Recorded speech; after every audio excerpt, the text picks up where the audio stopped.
The views and opinions expressed during Love and Life with Lana and Dave are those only of the speakers and guests and do not necessarily reflect the official policy or the position of our podcast hosts or affiliates.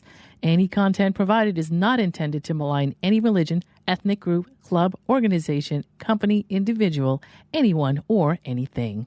All right, let's do it.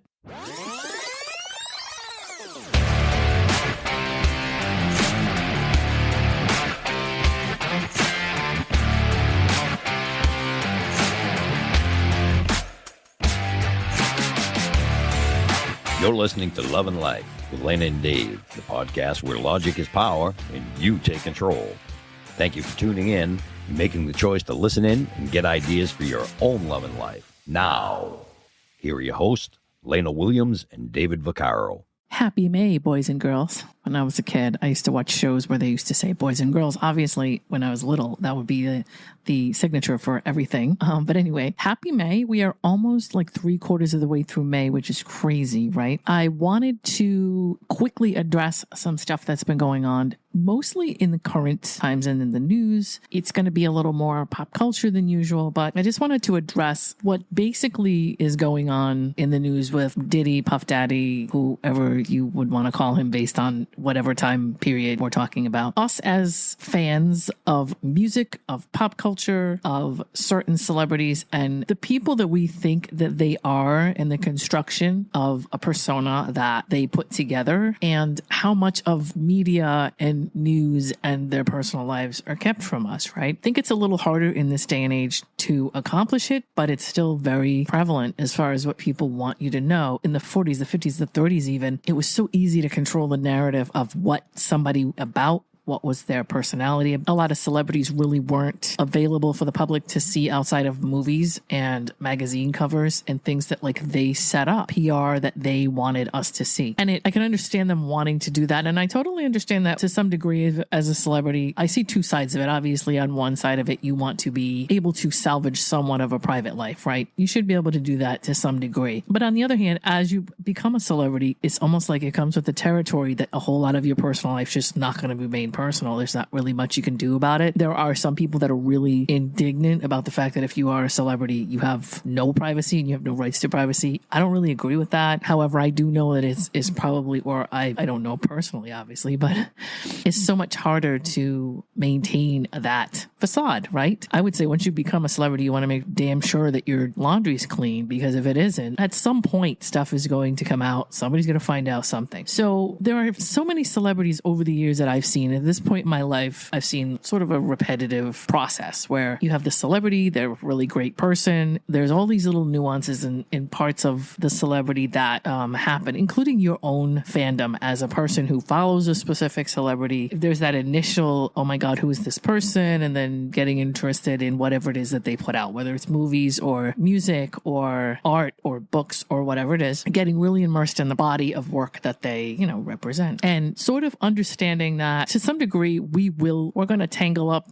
who they are and what they do, which for some of us, especially over the past 10 years, it has been a really big wake-up call as far as who we think we're dealing with, right? Some stuff has happened, and I think I mentioned it in some previous podcasts, but some stuff has happened recently. Things like Nickelodeon and the stuff going on behind the scenes there, and Hugh Hefner and the Playboy Mansion, which if you have any kind of common sense at some point, you kind of say, well, how good could that be? Like things like Playboy and Penthouse and Hustler and things like that, as those things started to come out and the things behind the scenes that were going on, it's almost like, well, how could that stuff not be going on, especially at something like the Playboy Mansion, right? And everybody that's come forward. So the Playboy Mansion is one thing, but then there's the people that frequented the Playboy Mansion and people that came in and, at one point, if you were a celebrity, there were certain places that you were seen and you wanted to be a part of. And if you were anybody, that you would be spotted there, right? I'll mention things like Studio 54 or the Playboy Mansion, or at present time, we're listening to a whole lot of rumors and stuff going on surrounding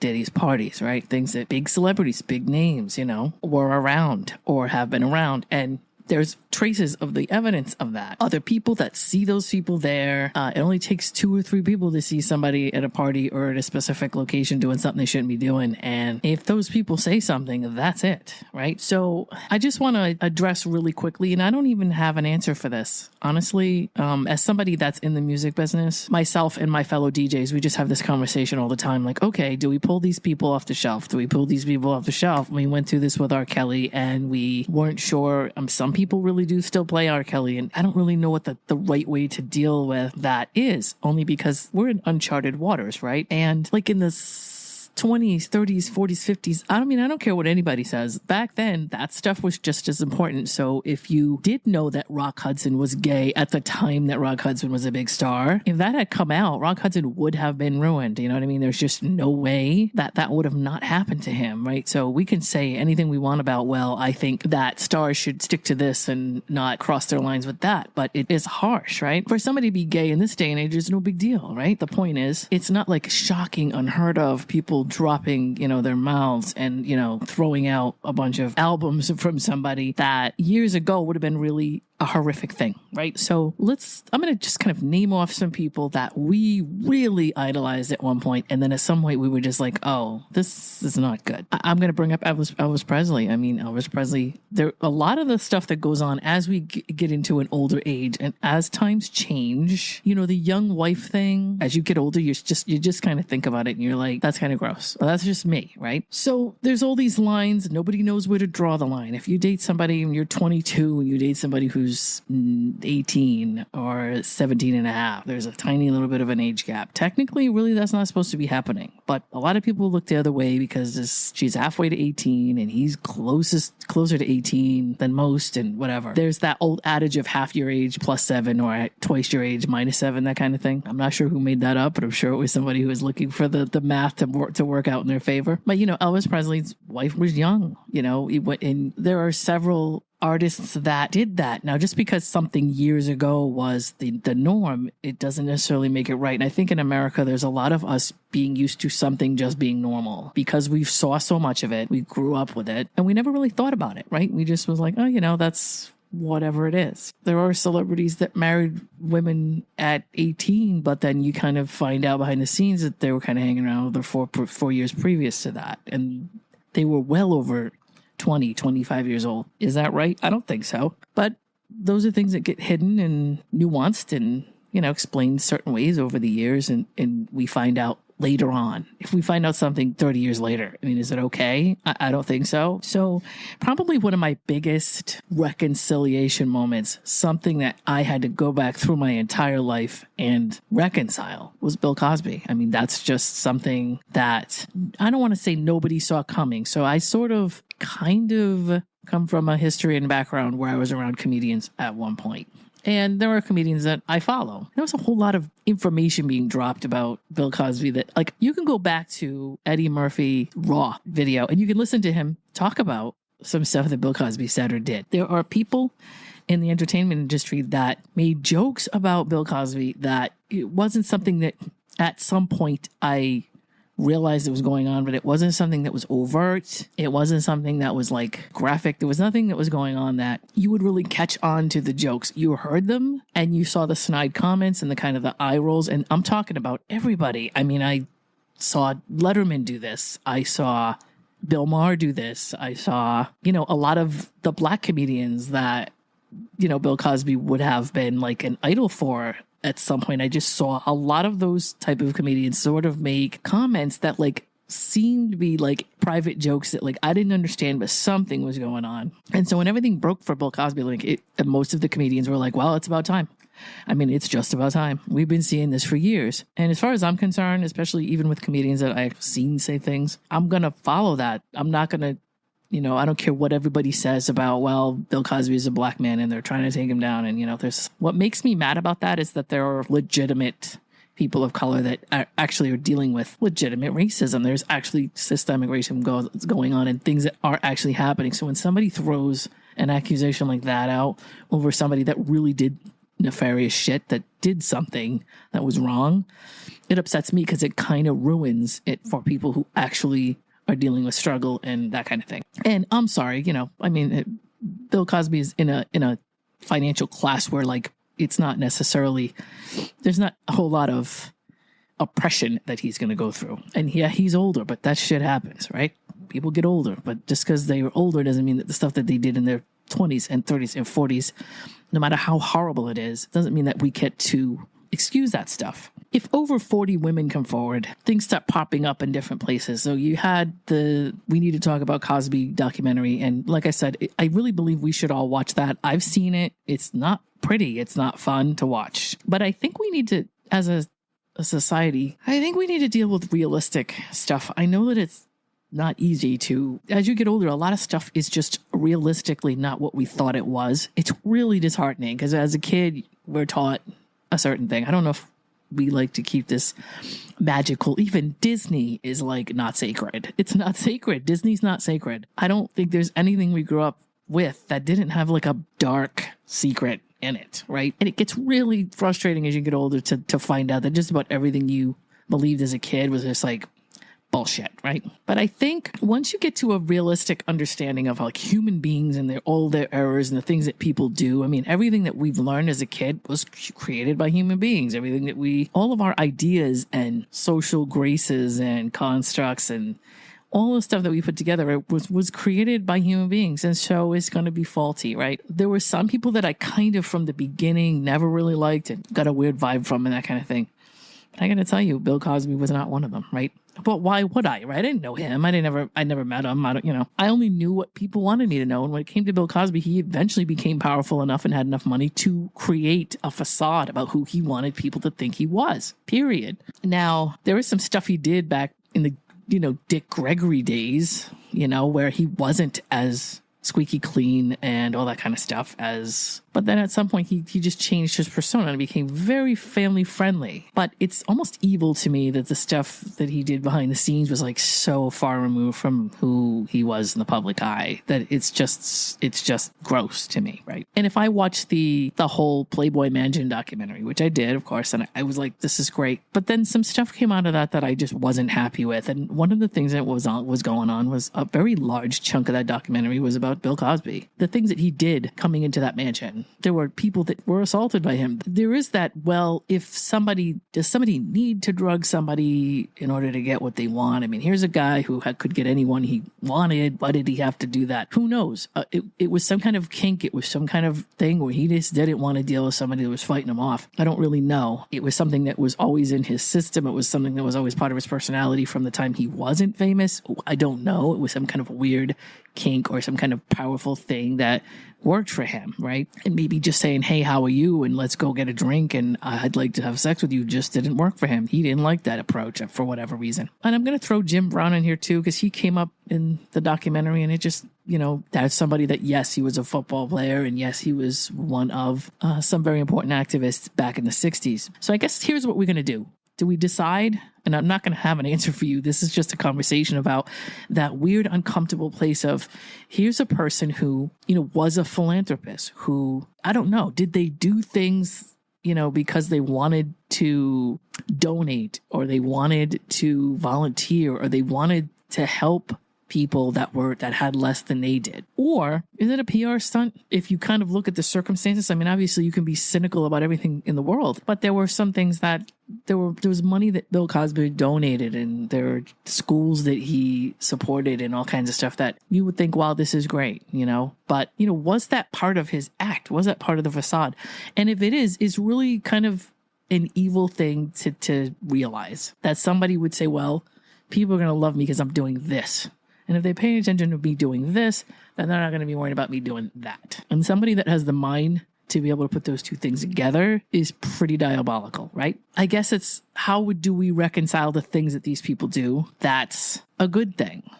How do we reconcile the music that somebody sings or the movies that somebody makes or the TV shows that they make, or in Bill Cosby's case, comedy albums that he made. And there's so much of, for some of us in my generation, for Gen X, and even a generation before us, like Bill Cosby was laced all throughout our lives. I don't know. I guess I would say that it doesn't mean that we appreciate or we condone something that Bill Cosby did just because 30 years ago we went to see him live somewhere and enjoyed it, or we bought an album of his and enjoyed it. It goes back to to, I guess. And again, I'm not really sure how to reconcile some of this stuff. So as I'm talking about Bill Cosby, just because I'm only talking about him for this long, because he's just like one of the biggest blind sides I've ever had in my life, right? But, there's other ones. There's Jerry Lee Lewis, although there was a whole different, Jerry Lee Lewis was kind of a funny thing because he married his cousin. I believe she was 12 or 13, but I'm going to go back and double check that. Pretty scandalous at the time for him, one, to have married a family member, and two, to have married somebody that young. But he doubled down on it, which is kind of strange to me. When you look at his documentary and some of the articles and things that went on back then, he doubled down, and he was just like, well, that's what I wanted to do, and blah, blah, blah. And my career might go up in smoke, but I guess that's just going to have to be the way it is. And it's kind of strange to watch him defend that. I don't know what to say. It was very strange. Usually people would be running from that knowledge. I'm not sure if he did that for hubris or, for some reason he just, the thing is to reconcile within ourselves, right? Is this such a body of work that has such a big influence on our lives that to some degree we feel betrayed and we feel like something is false about ourselves based on what we are learning. And so that brings us to Diddy and everything that he's been doing. Now, I will tell you, there was a couple of people out there that I really was never a fan of. I'm sorry. I never really hated Diddy. I never really actively sought hate for him. But he was just never one of my favorite people. I had to play his music, and there were a lot of people that he brought into the spotlight that I ended up liking. But him himself, I just never... I don't know, Diddy, Puff Daddy, whatever he was at the time, he just was never a big deal to me. It probably is quite a blindside for me to understand who he is and stuff that's coming out now. Of course, everything that's coming out is alleged and we don't know anything at all, but it looks like there's going to be a long, arduous roll into the dumpster for him. And it's not going to be pretty. And because of the times that we live in, scandal is different than it was. In the 50s, you could still sort of control the narrative in the 50s, 40s, 30s, when somebody in the public eye, it was very mysterious. A lot of stuff didn't really come out. And when you look at Marilyn Monroe and her death, that was a very mysterious thing, right?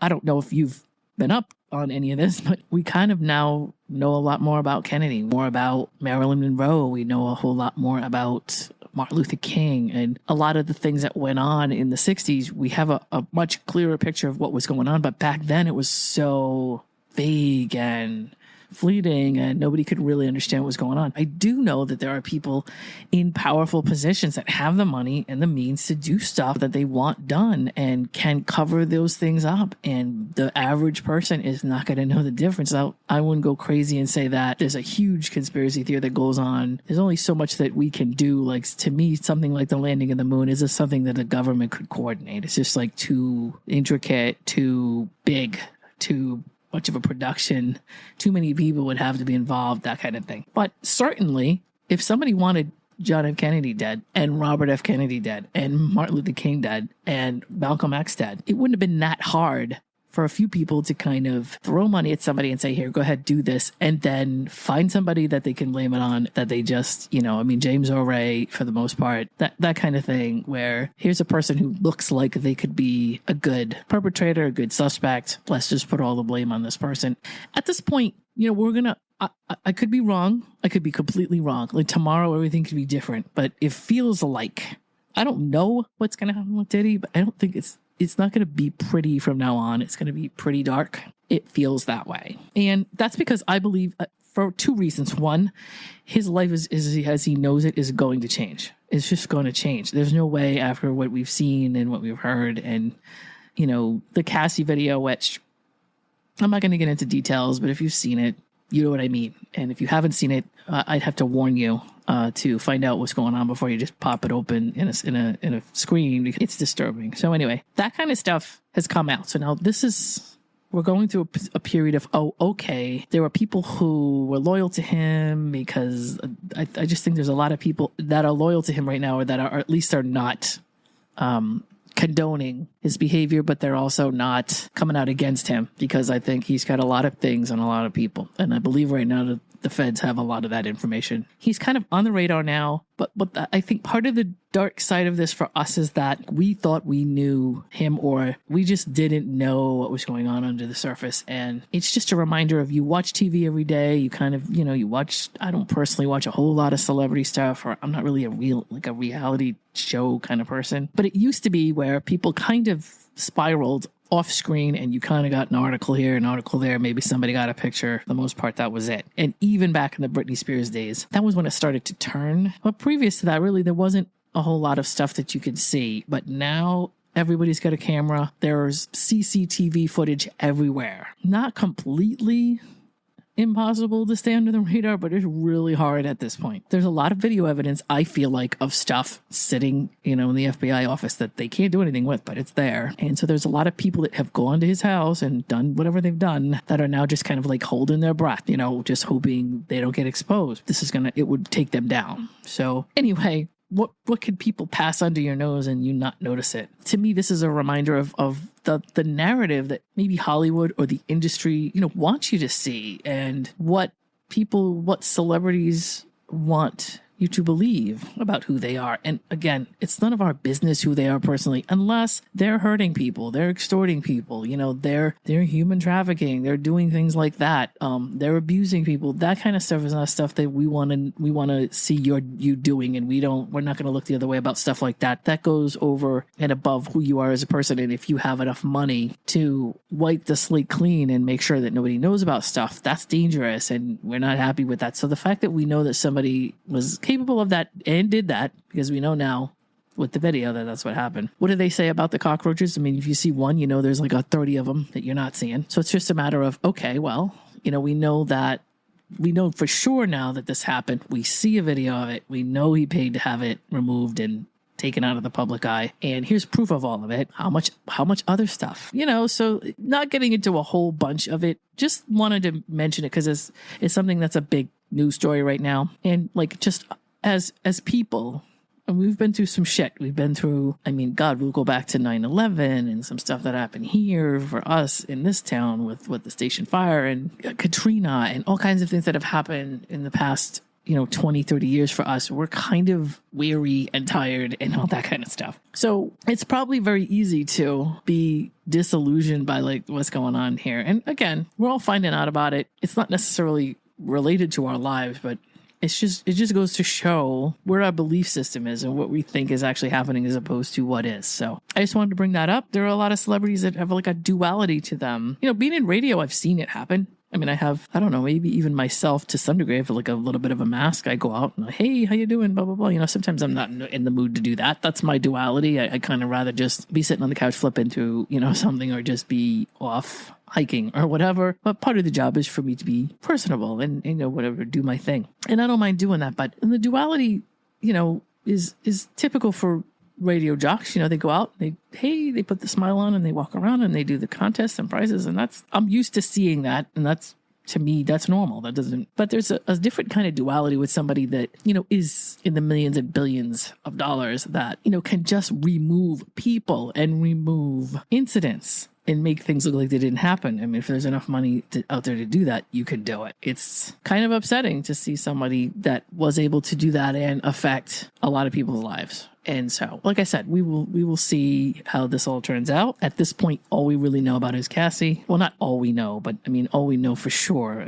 There are things that are coming out and rumors that are coming out, and a lot of people are saying things and whatever. And there are a lot of opinions and theories about, what's happening. But for the most part, it doesn't look good, is all I'm saying. And it doesn't look like it's going to get any better from here on out for him.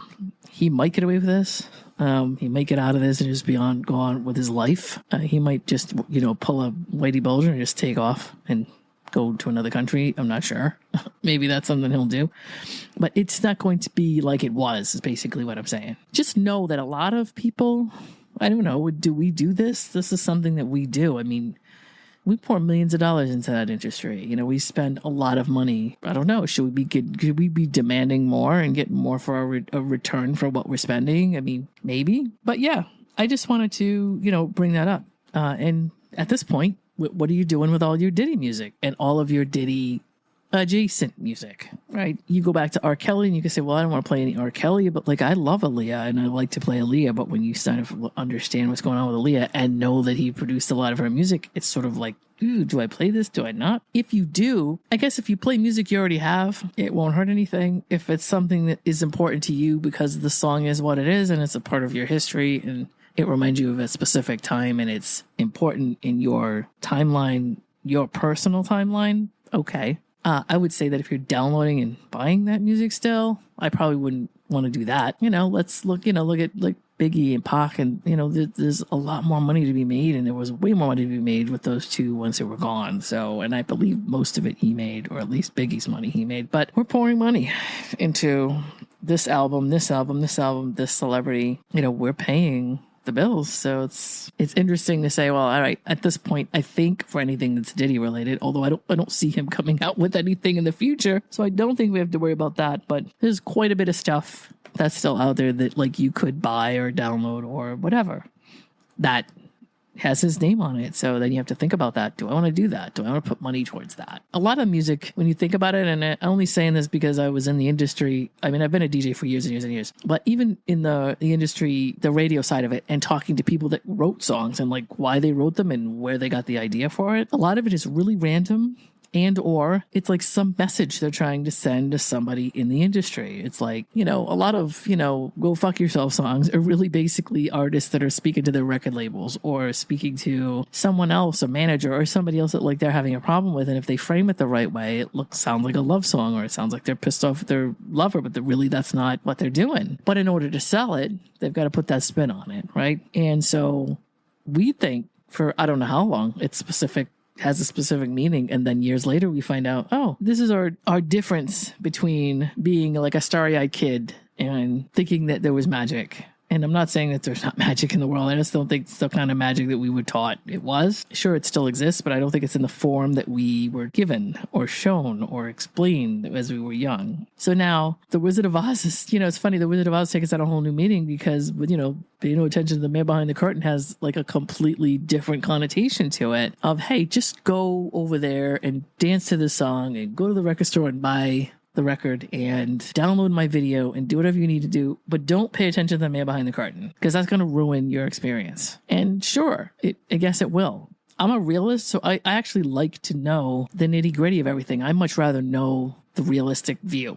I know a lot of people are very disheartened by the stuff that's happening right now. And it's just upsetting to know stuff like that was going on behind our backs and all that kind of stuff. We feel betrayed. Like I said, the more stuff I know, the better. And not like that I'm interested in gossip, but I like to know the bottom line of like who these people are. Who are we dealing with? We can't properly suit up and fight off enemies that we don't know. And we can't, if there are people that are trying to fool us into who they are, then we need to be careful that our senses are sharp about stuff like that. And this comes from Hollywood, and this comes from our next door neighbor. I mean, we just need to be vigilant about, what kind of crap people are selling us about who they are and what they believe in and what they, and especially if we're pouring money into their bank accounts, especially if we're making them rich. So anyway, that's my rant for this week. Basically just wanted to address this Diddy thing because it reminds me of so many other artists previous to this. And being a Gen Xer and having most of the people that I grew up with listening to are dead at this point, and then some of the stories of their lives, it's just a completely different it's a departure completely from like what I thought I was watching, I'm sure the Nickelodeon people are having that same wake up call as well, right? Here's some people that I thought were whatever. People that have gone off the rails aren't necessarily just wild children. They may very well be rebelling against something that they're either not supposed to talk about because they've been paid to shut up about it by somebody who had a lot of money and who threatened them to be quiet, or it traumatized them and changed what they thought life was to such a degree that it caused them years and years of therapy, and it caused them not to be mentally and emotionally correct. I think we need to kind of maybe look back at some of these people that we've seen over the years that have been called crazy and understand that we've got mental illness. We've got like some serious trauma wounds going on, especially coming out of Hollywood. So a lot of these people, that are famous, there are people who aren't famous because they wouldn't do things that they were asked to do. And then there are people that are famous because they maybe gave in and did. Does that make them right? Does that make them wrong? I mean, if you're coerced in a situation as a small child or as a young child, what are you going to do? And your parents aren't there and you think this is the way it is, to find out later that that's not the way it is and that you were talked into something that was absolutely horrific is not something you can square yourself up with real easy without, this is why I think for a lot of these celebrities, drugs and alcohol is their choice, because they don't want to remember that stuff. They just don't want to remember it. They much rather just be high or drunk all the time and just not think, because their brains are kind of their enemies. So think about all that stuff. And again, it's just a reflection of life, right? So there's people in your life personally that may be dealing with stuff like this. But I just wanted to bring up Diddy because it's kind of a universal story. It's a big story. I think it's going to concern and involve a lot of people. And so I think it's the beginning of a step-by-step into hell that's going to happen. And I think it's going to happen in real time, and we're going to be watching it because that's the way now that news stories are. They're in the moment. There's all kinds of video. There's all kinds of, it's not like it used to be. We're going to all be watching it. With that thought in mind, what's coming up for you very shortly, if you do take the holiday, is Memorial Day weekend. So have a good weekend. It should be a long weekend for you, hopefully. I'm in New England. We're starting to get some good weather. I'm not sure how long it's going to last, but it looks like this week is pretty good anyway, or it has been. Maybe next week will be good too. Let's find out. Our website is www.lanandave.com. All of our podcast platforms are there. All of our social media platforms are there. Find us at your favorite podcast platform. Look us up, download and subscribe. Give us a 5-star review. Find us on social media if you have any questions about anything and you want to ask. If there's any kind of topic that you want to see if I can discuss, or when Dave comes back, that we will discuss, we can get into it for you. If there's anything you're curious about or anything that I have talked about or we have talked about in the past that you have any questions about, let us know and we'll definitely address those things. So talk to you in a week. It's been fun. Enjoy your holiday. Bye-bye. Hey, you just listened to Love and Life with Lana and Dave. Thanks for joining us, and we hope you enjoyed it. If you did, please share the podcast, leave us a comment or review, and don't forget to subscribe so you don't miss any new content. We'll see you soon.